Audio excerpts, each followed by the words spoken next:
Hey guys, I'm SirVern, and today I'm going to review Defender's Quest. I beat it on the PS4 and the PS Vita. I kind of got obsessed with this game. I love strategy games, and there's not a ton of them nowadays. I especially love RTS games.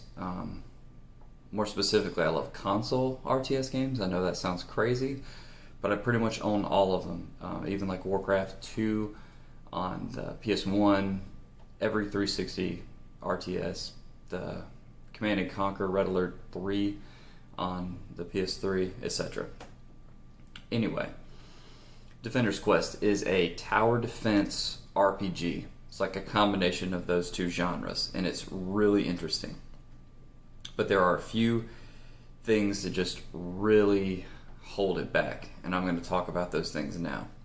So I'm going to go through the same 5 categories as I did in my last review. I'm going to go over the graphics, performance, gameplay/story, replayability, and then fun factor. Give them a score between 1 to 10 and average them up and let you know what I think. So the first thing I will go over is graphics. First category. So the graphics are kind of pixel art-ish. You do have cutscenes that are all like hand-drawn graphics. There's no like animations, really. I mean, that's just, they'll put some fire on the screen and then their character will move, and it's just reading. There's no voices. It's just text boxes you're reading. The graphics are not trying to be spectacular. I don't think it deters from the game, but it certainly doesn't like add a whole. There's definitely some that are better graphics. But like I said, it's not trying to be anything super spectacular. So I'm going to give graphics a 7. So the next category is performance. And this is where I started off by saying I really enjoyed this game. And I do. But the performance especially, I know this game is on PC, PS4, PS Vita, and probably a few other platforms. But I know that it's on PC, PS4. Vita.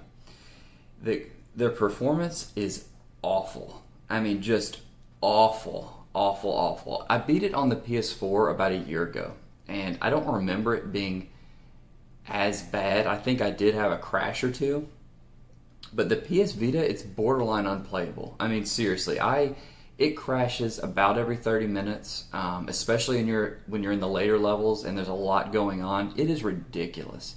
It is just a constant crash. I played it and beat it again today, or at least played the later levels today. I'm in like New Game Plus, and I'll get into that in a second. But it crashes and crashes and crashes. It's constant. You'll lose it constantly like saves after a level, so you don't really lose a whole lot.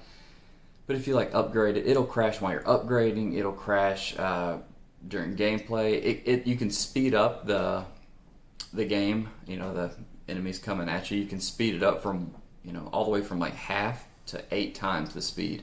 If you put it on 8 times the speed, it's going to crash, almost guaranteed. It is ridiculous. Now the PS4 and probably the PC is even better. I never played it on PC, but I would imagine that those are going to be a lot more stable. The Vita has half a gig of RAM, so I'm assuming that's part of the issue. Is just how much is going on. The Vita it should not have come out on Vita. I'm glad it did, because I've put most of the time in on Vita, and it is so buggy. My gosh, I mean, it is like, I'll get to that in my notes, but there's a certain, I really wanted to platinum this game. I was like, I am platinum this game. I loved it. I beat it on PS4, put a lot of time into it, and I was like, you know what, I'm going to platinum this. And this is a game I want to platinum, because it's a game I can sit on the couch, have Netflix going in the background. The story, which I'll get to, I guess right now, or the next category, I'll wait for a second. The story is okay, but this is not a game that you really have to pay attention, so you can sit down, especially once you've beat it and you're on like New Game Plus, you can sit back, watch a TV show, that kind of thing. But the performance is so bad on Vita that I wouldn't recommend playing it on Vita. Although I love tower defense games, I love strategy games in general, and it's nice to have one on the go. Man, I just would not recommend it. It is so frustrating. Anyway, so I gave that a 3, and I mean that's high. The only reason it got a 3 is because it does good on, or better, I should say, on PS4. So 3. The next category, like I said, is gameplay / story. So let's go ahead and get the negative part. The story. It's kind of goofy, juvenile. It does have some funny moments, and it's cool. You don't see tower defense games with stories, so just the mere fact that it has a story is really cool to me. So it has a story you can follow. It's got a few, secrets and things you can read. A little character progression. You can, really get to know your characters better than a tower defense games like Balloons HD or something like that. So story's pretty good. Okay. It's kind of juvenile, like I said. So if you can get past that, it's cool that it has a story. So that adds to it to me. But the gameplay is where it really shines. Like I mentioned earlier, this is a mix between tower defense and an RPG game. You level up your towers are characters.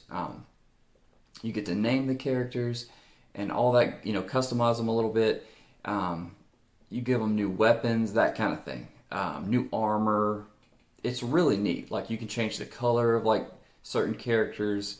I don't want to give too much away, but it's really, really neat. Your characters level up. You get to choose. They all have their own little skill trees. It's really cool and in-depth. You can really get into it. But like I said earlier, the performance is so bad, there's a certain section that I can't do. It just won't work on Vita. So I uploaded, it is cross-save, which I haven't really explored very much, but it is cross-save. So I uploaded my Vita save in the hopes that I can pick it up on the PS4 and platinum it there. Because I have put at least 25 hours in just the Vita version. So anyway, when I found out that this one part wouldn't work, I was like, you have got to be kidding me after all that work. But anyway, so the gameplay is the gameplay loop where you'll beat an area or a stage. You have different, 3 different tiers you can beat it in, or I guess technically 4. You try to get gold stars, meaning you're trying to protect your librarian, which is like your main character. Basically, that's where the enemies are headed to. You have to protect her. She's also a character, which is really neat, and you're all trying to protect her before they get to her. And if you do it without her getting touched or hurt at all, then you'll get like a gold star and unlock certain, experience points, bonuses, skulls, that kind of thing, weapons, armor.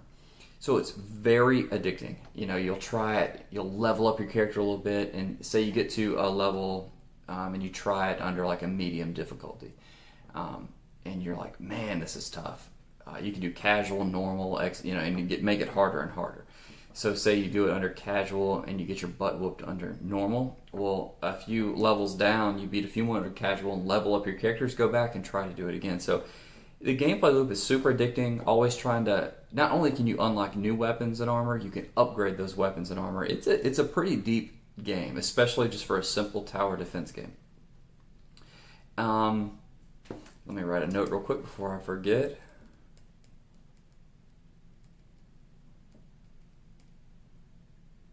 All right.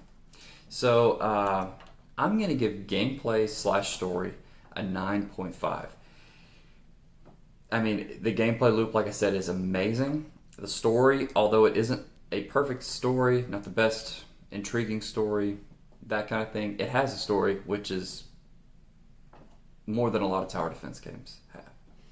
So I gave it a 9.5. Next category is replayability. Now, I think that's an important category in any game, because some games you're going to beat once and never go back to it, and it's going to sit on the shelf, or you're going to trade it in or sell it. I don't trade in or sell my games, it's just going to sit on the shelf. But there are a handful of games that you're not going to go back to. This game, there's so much to it. You can do new game, or just start a new game and go through. You can try to get all the trophies, which is what I was trying to do, like beat the game with all, just that there's like 5 traditional characters, and under each character type, you can add like 5 more characters. Well, there's a trophy to beat it with just those 5 and not hire any recruits, which is insanely difficult. And get all the gold stars, meaning beat every level, the hardest difficulty, without your librarian getting touched once, which is insanely hard. But the replayability, simply in that, I've probably put, if I had to estimate, I've put 60 hours into this game. I've put 25 to about 25, maybe 30 onto my Vita version, and then probably the same amount or more on the PS4 version. Like I said, that was about a year ago, so I don't exactly know. But I still have a ways to go to platinum the game, if it's even possible at this point. Because I really don't like to go online and look for help. I want to beat the game on my own. But I got to a point in this game where I got to this part and it just would not work. And I'm like, what is this? It makes no sense. So I looked it up and it's a known problem.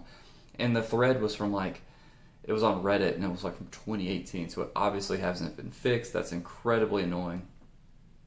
Anyway, so replayability, you can go back, try it in different ways, try it with more archers or more dragons or more blah blah blah. You can put all your characters in different positions because they all have, of course, different advantages, disadvantages. Some have armor, some guy doesn't wear armor at all, so you have to place them in certain spots. So replayability is going to get a pretty high score. I give that an 8 because you can go back and play this game over and over, and it's going to be different, So I give it an 8. Fun factor.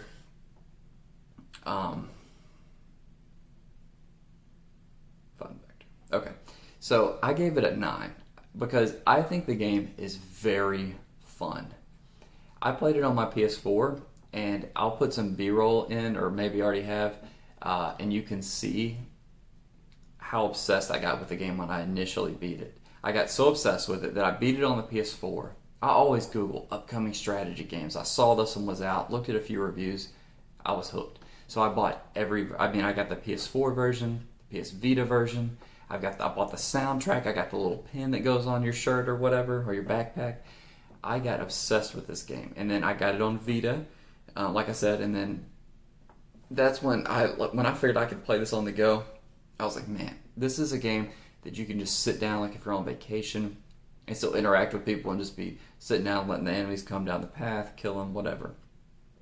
It's so much fun. I love tower defense games. I love trying out new strategies. So fun factor, I gave a 9. So I'll go over them one more time. Graphics, I gave a 7. Performance, I gave a 3. Gameplay / story, I gave a 9.5.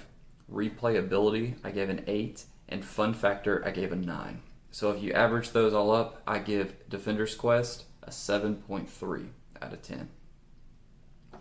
Now, 7.3, that's kind of a mediocre game, right? If this game performed a little better on Vita, I know I was probably hard on it on performance, but if you release a game for a platform and it doesn't work, you shouldn't release it. It burns me up. I cannot stand when publishers do that. Like Cyberpunk 2077, when they released that on the base PS4 and Xbox One. Come on, man. It doesn't work, It's just not powerful enough to play that game. I wish it would be great on there. I wish it would work perfect. And this would have been, an 8 or a 9. It really, but that 3 just is devastating to it. Now, if you only played this on PC, you might totally disagree with that.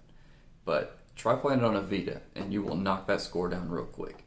And then I wrote just a few notes, and I wrote buggy, because that is incredibly annoying. If you cannot 100% the game because the developers left bugs in there, the game is not done. If you can't 100% the game is not done. Let that thing bake. I'm not sure what year this released, but it had to have been 2017, 2018, somewhere around there. And then the next note I put is number 2's coming out, Defender's Quest 2. Well, I'm on my Vita and I see an advertisement for Defender's Quest 2, and you can visit their website and check it out. If you love this game, I'm sure you'll love that game. But once again, play it on the PS4 or the PC. Don't even attempt it on the Vita unless you are just desperate for a little more, because it is possible to beat the game. But as far as I'm aware, it is not possible to 100% the game. aka the platinum. You cannot platinum this game on Vita. I have tried and tried and tried night after night. So anyway, I'm SirVern. Follow me on my social media. I'll put a few links down below. Thanks.